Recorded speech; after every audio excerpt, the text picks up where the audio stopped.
کی ہے جس نے تیرے سر پہ یہ سرتاج رکھا ہے، اور تو اس ماں کو ہی بھول گئی ہے۔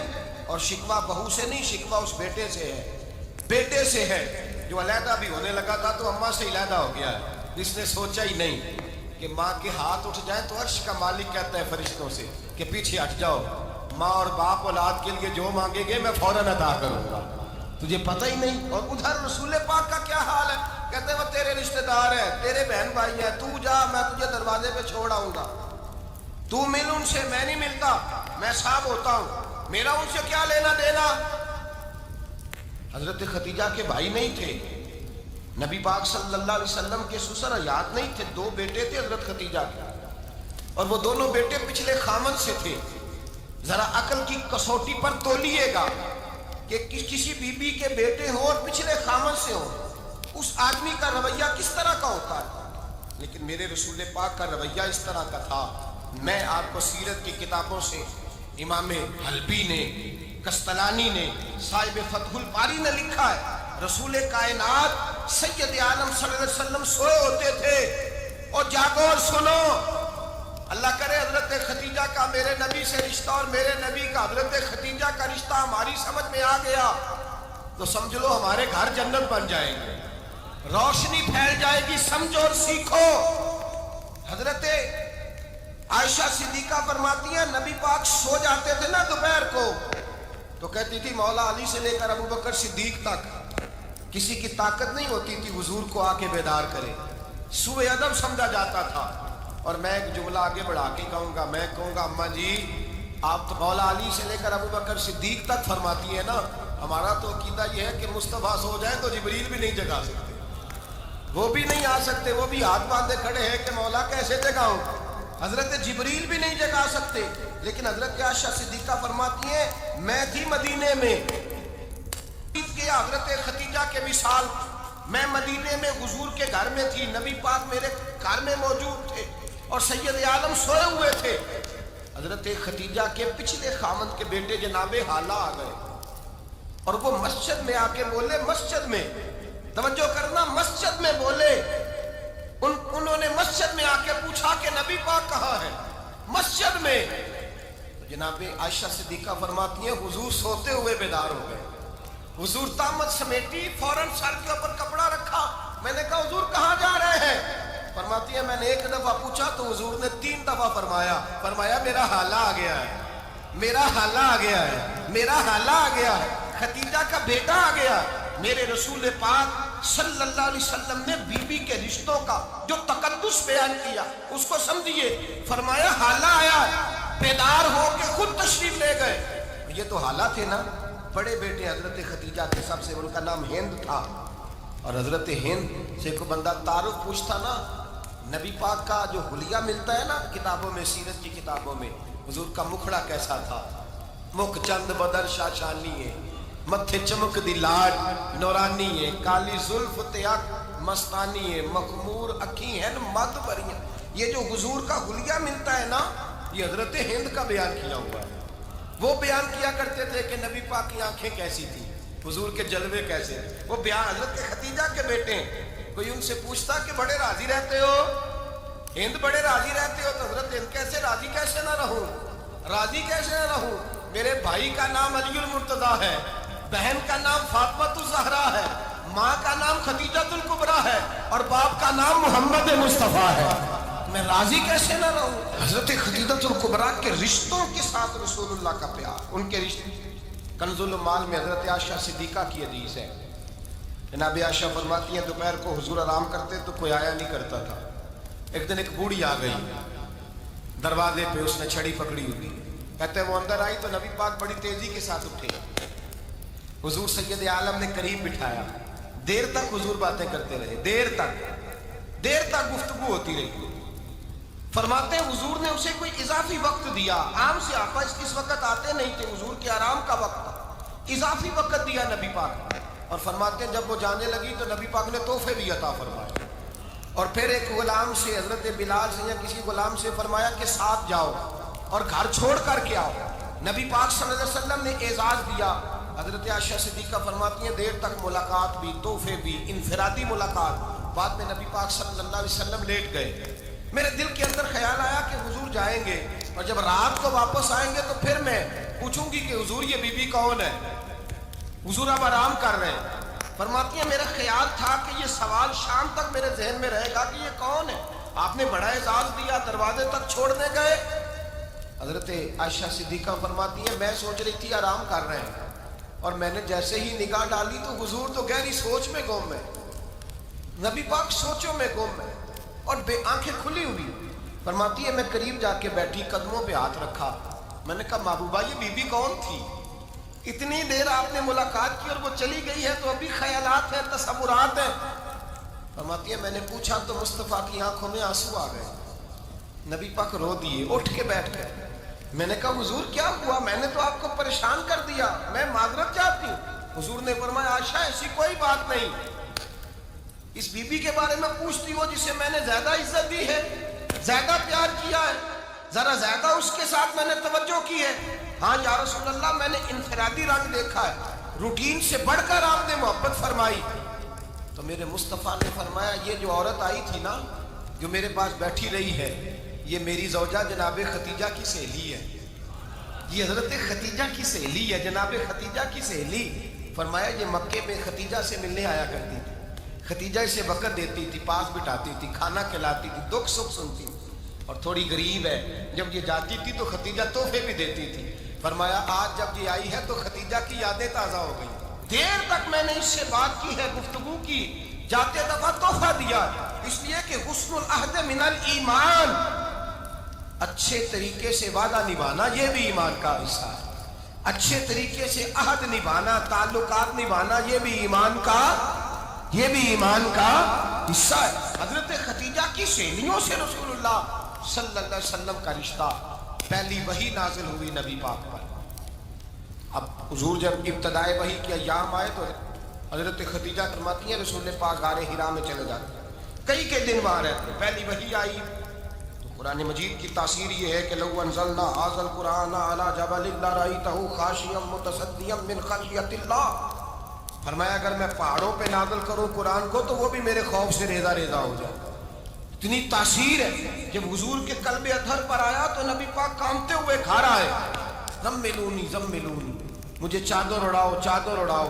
حضرت ختیجہ نے چادر دی، بیٹھ گئے، کہا ختیجہ آج کوئی آنے والا آیا ہے، ایک اور بسم ربک الذی خلق، یہ آیات اس نے مجھے دی ہیں اور میں بڑے خوف کے عالم میں ہوں۔ حضرت ختیجہ کے لفظ بڑے حسین ہیں، جناب ختیجہ الکبریٰ رضی اللہ تعالیٰ عنہ کیا فرماتی ہے؟ کہتی ہیں یا رسول اللہ صلی اللہ علیہ وسلم آپ غم نہ کریں، رب آپ کو رسوا نہیں کرے گا، عزتیں عطا کرے گا۔ اور دلیل کیا ہے؟ حضرت ختیجہ فرمانے لگی دلیل یہ ہے کہ آپ غریبوں کی مدد کرتے ہیں، مسکینوں کا خیال رکھتے ہیں، اور محبوبہ کمزوروں کا بوجھ آپ اٹھاتے ہیں، جس کے اندر یہ خوبیاں ہوتی ہیں اللہ اسے عزت ہی عطا فرمایا کرتا ہے۔ حضرت ختیجہ الکبریٰ رضی اللہ تعالیٰ عنہ سب سے پہلے نبی پاک پہ ایمان لائی۔ بڑا مشکل ہوتا ہے، ہمارے جو فلسفے کے لوگ ہیں وہ کہتے ہیں بہت بڑا ولی اللہ بھی ہو تو بیوی اس کی مان جائے، یہ مشکل ہوتا ہے کام، یہ مشکل ہوتا ہے۔ حضرت ختیجہ الکبریٰ رضی اللہ تعالیٰ عنہ سب سے پہلے ایمان، اور کس طرح کا ایمان؟ کس طرح کا ایمان؟ ابن ماجہ میں روایت ہے، غور کرنا، حضرت قاسم نبی پاک صلی اللہ علیہ وسلم کے صاحبزادے، حضور کی 6 اولادیں، 4 بیٹیاں 2 بیٹے حضرت ختیجہ سے ہوئے، 4 بیٹیاں 2 بیٹے۔ دھوکہ دیتے ہیں بعض لوگ، کہتے ہیں حضرت ختیجہ کی ایک ہی بیٹی تھی، حضرت قاسم حضور کے بیٹے تھے، وہ وصال کر گئے۔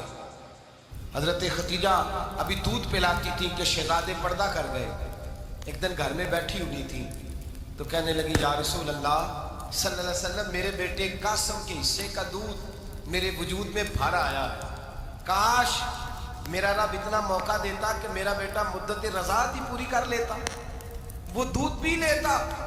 نبی پاک نے فرمایا ختیجہ تو غم نہ کر، اللہ تبارک و تعالیٰ نے تیرے بیٹے کی مدت رضاعت جنت میں پوری کر دی ہے، جنت میں پوری کر دی۔ اور نبی پاک نے اپنا اختیار بیان فرمایا ابن ماجہ میں، رسول پاک نے فرمایا اگر تو کہے تو میں یہاں بیٹھے بیٹھے تجھے تیرے بیٹے کی آواز سناؤں، عرض کروں رب کی بارگاہ میں ابھی تجھے سناؤں تیرے بیٹے کی بات، ابھی وہ جنت میں بولے۔ لطف نہیں آیا آپ کو اس بات کا؟ میں ابھی سناؤں تجھے بات سیاستہ کی روایت، ابھی سناؤں تیرا بیٹا بولے گا جنت میں، آواز یہاں مکے میں آئے گی، سناؤں؟ بڑے لوگ کرامت دیکھنا چاہتے ہیں، معجزہ دیکھنا چاہتے ہیں، کہتے ہیں جی میں تو وہ دیکھ کے آؤں گا۔ کہا سناؤں؟ حضرت خدیجہ کا ایمان دیکھیں، کہنے لگی محبوبہ مجھے سننے کی کیا ضرورت ہے، میں خدا کو بھی مانتی ہوں، محمد مصطفیٰ کو بھی مانتی ہوں، میں بن دیکھے ہی مانتی ہوں، بن دیکھے ہی مانتی ہوں، مجھے سننے کی ضرورت ہے، آپ نے کہہ دیا تو سو ہو گیا، مجھے حاجت ہے۔ حضور کہہ رہے ہیں اگر تو کہے تو دعا کروں، التجا کروں، ابھی آواز اللہ سنا دے، ابھی سناؤں؟ حضرت خدیجہ کہتی ہے نہیں حضور میں بن دیکھے ہی، میں ان لوگوں میں سے نہیں ہوں جو پہلے دیکھ داکھ کے آئیں، پلٹ کے آئیں، دیکھ کے سودا کریں، میں تو ان لوگوں میں سے ہوں جو بن دیکھے مانا کرتے ہیں۔ یؤمنون بالغیب کی قائل، رسول اللہ صلی اللہ علیہ وسلم پہ ایمان لائے، اور پھر نبی پاک صلی اللہ علیہ وسلم نے جیسا کہا حضرت خدیجہ نے ویسا کیا۔ اور حضرت عائشہ کی روایت ایسی بھی ملتی ہے، جناب عائشہ سے کسی نے پوچھا تھا کسی نے جنت کی نعمتیں بھی کھائی ہیں؟ تو حضرت عائشہ کہنے لگی ہاں، ایک دفعہ نبی پاک نے جنت کے انگوروں کا خوشہ توڑ کے حضرت خدیجہ کو کھلائے تھے، وہ انگور وہاں سے توڑ کے جناب خدیجہ کو حضور نے انگور کھلائے۔ نبی پاک صلی اللہ تعالیٰ علیہ وسلم پر ایمان لائی، ہر موقع پر حضور کا ساتھ دیا، تکلیفیں دیکھیں، آزمائشیں دیکھیں۔ حضرت خدیجہ کا جو وقت حضور کے ساتھ گزرا ہے نا، وہ سارا آزمائشوں کا وقت ہے۔ 15 سال شادی کو ہوئے تو نبی پاک نے اعلان نبوت کیا، باقی کے 10 سال 25 سال کی رفاقت رہی، سخت مسئلہ تھا، کفار کی مخالفت، بہت زیادہ مال تھا، پھر غربت آئی، پورا مکہ سلوٹ کرتا تھا، پھر وہ سارا شہر مخالفت کرنے لگا۔ حضرت خدیجہ الکبریٰ ڈٹ کے رسول اللہ کا ساتھ دیتی، ہر موقع پر کسی جگہ شکوہ نہیں کیا۔ یہاں عورتیں بول پڑتی ہیں، کہتی ہیں جب سے تیرے گھر آئی ہوں سکھ نہیں دیکھا، جب سے یہاں آئی ہوں کچھ نہیں دیکھا، جب سے یہاں آئی ہوں بڑی آزمائش میں۔ حضرت خدیجہ الکبریٰ مال لے کے آئی، لیکن انہوں نے دیکھا کہ مصطفیٰ کو غریبی پسند ہے تو غریب ہو گئی۔ جیم جان دا کچھ وسا نہیں ہو، جان یار نو دے تے شاد ہو جا، اسے دل دے ہیں فساد سارے، دل دربر نو دے تے آزاد ہو جا، جیو رکھے آباد تے رو وسدا، تے جدو کرے برباد ہو جا۔ کہا یا رسول اللہ جس بات میں آپ راضی ہیں میں بھی اسی بات میں راضی ہوں۔ جناب خدیجہ رضی اللہ تعالیٰ نے مکمل وقت رسول اللہ کا ساتھ دیا۔ شیب ابی طالب کے 3 سال قید میں گزارے۔ بھئی جس عورت نے ساری زندگی مال دیکھا ہو، اعلیٰ سے اعلیٰ کھانا کھایا، بڑے گھر میں وقت گزارا، قیدی ہو کے وقت گزارا، اور آپ اگرچہ قریش میں سے تھی لیکن جس شاخ سے حضور تھے بنو ہاشم اس میں سے نہیں تھی آپ۔ حضرت خدیجہ رضی اللہ تعالیٰ عنہ یہ کہہ سکتی تھی کہ یہ بائیکاٹ جو 3 سال مکے والوں نے کیا اور ایک چھوٹی سی وادی میں قید کر دیا ہے بنو ہاشم کو، تو یہ میرا بائیکاٹ نہیں ہے۔ نبی پاک صلی اللہ تعالیٰ علیہ وسلم نے اجازت بھی دی کہ اگر تم چاہو تو علیحدہ رہ سکتی ہو، بائیکاٹ تو میرا ہے۔ لیکن حضرت خدیجہ نے کہا نہیں، تیرے قدموں میں رہوں، غیر کی ٹھوکر پہ نہ ڈال، جھڑکیاں کھاؤں کہاں چھوڑ کے صدقہ تیرا، اور تیرے قدموں میں جو ہے وہ غیر کا منہ کیا دیکھے، کون نظروں پہ چڑھے دیکھ کے تلوا تیرا۔ کہ حضور میں نے نہیں جانا، 3 سال پتے کھا کے وقت گزارا، 3 سال پانی پی کے وقت گزارا۔ آپ فرماتی ہیں کئی راتیں ایسی بھی گزری جن میں خدیجہ نے کھایا کچھ نہیں، وقت گزار دیا، زندگی گزار دی۔ 3 سال ایک لمحے کے لیے شکایت نہیں کی۔ او بھائی ایسی وفادار ماں کا تو روز ذکر ہونا چاہیے۔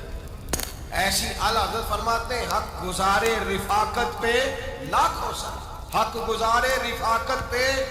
اچھا میں دعا کرنے لگا ہوں کہ آپ سارے حضرت خدیجہ پہ سلام پڑھیں۔ حق گزارے رفاقت پہ لاکھوں سلام، لاکھوں سلام۔ حضرت خدیجہ الکبریٰ رضی اللہ تعالیٰ عنہ نے حق ادا کیا، سیدی ماں، پہلی ماں، کہف امن و امان، حق گزارے رفاقت پہ لاکھوں سلام۔ حضرت خدیجہ الکبریٰ رضی اللہ تعالیٰ حق ادا کیا۔ 3 سال کا وقت سوشل بائیکاٹ کا وقت تھا، سوشل بائیکاٹ، لیکن حضرت خدیجہ الکبریٰ نے حضور کے ساتھ ٹائم گزارا۔ بائیکاٹ ختم ہوا، آسانی کا وقت آیا تو خدیجہ بیمار ہو گئی۔ ام المومنین سیدنا خدیجہ رضی اللہ تعالیٰ عنہ علیل ہوئی، علالت شدید ہوئی تو نبی پاک آ کے سرانے بیٹھے، قربان جاؤں آج لوگ اتنی نوکری نہیں کرتے جتنا احسان جتلاتے ہیں، کہتے ہیں وہ فلاں مولوی صاحب کو روٹی میں دیا کرتا تھا، وہ فلاں آدمی کے ساتھ اس کو تو آگے پہنچایا ہی میں نے۔ کریڈٹ پکڑ پکڑ کے لوگ اپنے کھاتے میں ڈالنے کے چکر میں ہوتے ہیں، لوگ اس قدر زیادہ پیار نہیں کرتے جتنا جتلاتے ہیں۔ حضرت خدیجہ الکبریٰ نے سکھایا ہے انداز امت کو کہ وفا کیا ہوتی ہے۔ حضرت خدیجہ نے ساری زندگی نوکری کی، ساری زندگی وفا کی، وقت وصال آیا، حضور کو بلایا، اللہ کے محبوب تشریف فرما ہوئے، صاحب ابن شام کہتے ہیں حضرت خدیجہ رو پڑی، کہنے لگی محبوبہ میں نبی کی بیوی تھی، میں خدمت کا حق نہیں ادا کر سکی، کوئی غلطی ہو گئی ہو تو مجھ سے درگزر کر دیا جائے، مجھے معاف کر دیا جائے۔ یہ کہہ کے رونے لگی۔ نبی پاک نے فرمایا تو غلطی کی بات کرتی ہے، خوش ہو جا، میرے رب نے وعدہ فرمایا ہے کہ تو دنیا میں بھی میری بیوی ہے تو جنت میں بھی تو ہی میری بیوی بنے گی، وعدہ کیا ہے اللہ تبارک و تعالی، میں نے تجھے پسند کیا ہے، جنت میں بھی تو ہی میری بیوی ہے۔ میرے نبی کریم سید عالم صلی اللہ علیہ وسلم نے حضرت خدیجہ الکبریٰ رضی اللہ تعالیٰ عنہ سے اس قدر زیادہ، حضرت عائشہ فرماتی ہیں اکثر گھر میں اکثر نبی پاک حضرت خدیجہ کا ذکر چھیڑ دیتے۔ یہاں تو آدمی بہن کا ذکر نہیں نہ کر سکتا بیوی کے سامنے، اماں کا ذکر نہیں کر سکتا، معاملہ خراب ہو جاتا، بڑا مشکل ہو جاتا، مشکل ہے۔ حضرت عائشہ صدیقہ بظاہر تو سوکن تھی نا، لیکن حضرت عائشہ بیان کرتی ہیں، کہتی ہیں نبی پاک سب سے زیادہ حضرت خدیجہ کا ذکر کرتے تھے گھر میں، اکثر ذکر ہو۔ خدیجہ یوں کرتی تھی، خدیجہ یہ کام اس طرح کرتی تھی، خدیجہ کا یہ رنگ ہوتا تھا، اس کا یہ طریقہ ہوتا تھا، اس کا یہ طرز حیات تھا، وہ ایسے چلتی تھی، وہ ایسے، اکثر حضور بیان کرتے ہیں۔ حضرت عائشہ فرماتی ہیں مجھے رشک ہوتا، رشک، ناز کرتی میں، کیا مقدر ہے خدیجہ کے۔ کہتی ہے ایک دن نا میں نے کہا ذرا بات تو کروں، کہتی ہے نبی پاک گوشت لائے، مجھے کہا عائشہ ذرا گوشت صاف کرو، پکاؤ اور ذرا شوربہ زیادہ کرنا۔ کہتی ہے میں نے وہ گوشت لیا، صاف کرنے لگی، میں نے کہا حضور شوربہ کیوں زیادہ کرنا ہے، مہمان آنے والے، کچھ لوگوں کو آنا ہے۔ تو نبی پاک نے فرمایا نہیں، آنا تو کسی نے نہیں، مجھے پتا چلا مدینے میں خدیجہ کی کچھ سہیلیاں آئی ہیں، میرا دل کرتا ہے کچھ سالن بطور تحفہ ان کو بھی بھیج دوں، تو ذرا زیادہ پکانا، خدیجہ کی سہیلیوں کو میں نے سالن بھیجنا ہے، تحفہ دینا ہے۔ حضرت عائشہ کہتی ہیں ایک جملہ ہلکا سا، بے ضرر سا، بڑا دھیما سا، بچ کے بڑا اپنے آپ کو محتاط کر کے، میں نے کہا یا رسول اللہ صلی اللہ علیہ وسلم آپ خدیجہ کا ذکر بہت کرتے ہیں، حضور وہ تو عمر میں 15 سال بڑی تھی، یا رسول اللہ صلی اللہ علیہ وسلم اللہ نے آپ کو جوان اور خوبصورت بیویاں دی، آپ خدیجہ کا ذکر کرتے ہیں۔ فرماتی ہیں یہ بات کہہ کے میں خاموش ہو گئی، میرا خیال تھا جواب آئے گا، دیر ہو گئی، حضور جواب نہیں دیتے۔ کہتے ہیں میں نے یوں نظر اٹھا کے دیکھا تو چہرہ مبارک سرخ ہو گیا، اور رسول پاک نے فرمایا عائشہ آج بات کی ہے، آج کے بعد یہ بات نہ کرنا۔ میں نے کہا حضور کیا ہوا؟ فرماتے ہیں پہلے جلال تھا، پھر اچانک وہ جلال آنسو میں بدلا، اور حضور نے رو کے فرمایا عائشہ تم ساری بیویاں سکھوں کے وقت آئی ہو، خدیجہ تو میرے دکھوں کی ساتھی ہے، وہ تو میری آزمائش اور تکلیفوں کی ساتھی، اس نے تو میرے ساتھ وقت کٹھن بتایا، جب لوگ مجھے پتھر مارتے، میرے رستے میں کانٹے بچھاتے، میں پریشان ہو کے لوٹتا، اس کے ایک ہاتھ میں دودھ کا پیالہ ہوتا، ایک ہاتھ میں کھجوریں ہوتی، دودھ پلا کے، کھجور کھلا کے، بستر بچھا کے، روٹی دے کے کہتی محبوبہ غم نہ کرنا، اللہ بڑی عزتیں عطا فرمائے گا، اللہ بڑی شانیں عطا فرمائے گا۔ میرے رسول کریم سید عالم صلی اللہ تعالی علیہ وآلہ وسلم۔ اور پھر امام ابن حجر نے لکھا ہے، آپ فرماتے ہیں بعض لوگوں پہ حضور نے کبھی جلال بھی فرمایا، کبھی جلال بھی فرمایا، اور حضور کا جلال بھی بڑی رحمت والا ہے۔ نبی پاک نے فرمایا اللہ اگر میں اپنے کسی امتی کو جھڑک دوں تو اسے اتنا ثواب دینا جتنا تو فرض نماز کا ثواب عطا کرتا ہے۔ حضور کا تو جلال بھی کرم والا ہے، کرم والا جلال ہے رسول پاک کا۔ اکثر بعض لوگوں پر حضور ناراض بھی ہوتے، لیکن امام ابن حجر فتح الباری میں فرماتے ہیں کہ صحابہ اور اہل بیت میں سے حضرت خدیجہ الکبریٰ کی وہ ہستی ہے جس پر کبھی نبی پاک ناراض نہیں ہوئی، کبھی ناراض نہیں ہوئی۔ یہ سب سے بڑی فضیلت ہے حضرت خدیجہ کی۔ کبھی ناراض نہیں ہوئے نبی کسی موقع پر بھی حضرت خدیجہ الکبریٰ رضی اللہ تعالیٰ عنہ سے ناراض نہیں ہوئے، بلکہ بخاری شریف میں لفظ کچھ اس طرح کے ہیں۔ میں نے شروع میں کہا کہ حضرت خدیجہ کی 20 کنیزائیں تھیں، نوکرانیاں تھیں، گھر کے اندر نوکر چاکر تھے، ریل پیل تھی، کوئی کام کبھی نہیں کیا تھا۔ حضرت خدیجہ الکبریٰ نے ایک دن کھانا پکایا، اور کھانا پکا کے اپنے ہاتھوں سے جب نکلی نا اور آ رہی تھی حضور کو کھانا دینے، تو بخاری میں موجود ہے جب حضرت خدیجہ آئیں تو نبی پاک نے فرمایا خدیجہ تیرے آنے سے پہلے حضرت جبریل آ گیا، اور وہ کہہ رہے ہیں یا رسول اللہ خدیجہ برتن میں کھانا لے کے آ رہی ہے، اور جب وہ کھانا لے کے آ جائے تو اسے کہہ دیجئے گا اس کا رب اسے سلام کہتا ہے، اس کا رب اسے اللہ اکبر، جس کو اللہ سلام کہے۔ بعد میں بریلوی فرماتے ہیں حق گزارے رفاقت پہ لاکھوں، حق گزارے رفاقت پہ لاکھوں سلام، حق گزارے رفاقت پہ لاکھوں سلام۔ حضرت خدیجہ الکبریٰ رضی اللہ تعالیٰ عنہ کو رب تعالیٰ کے سلام آئے، محسنہ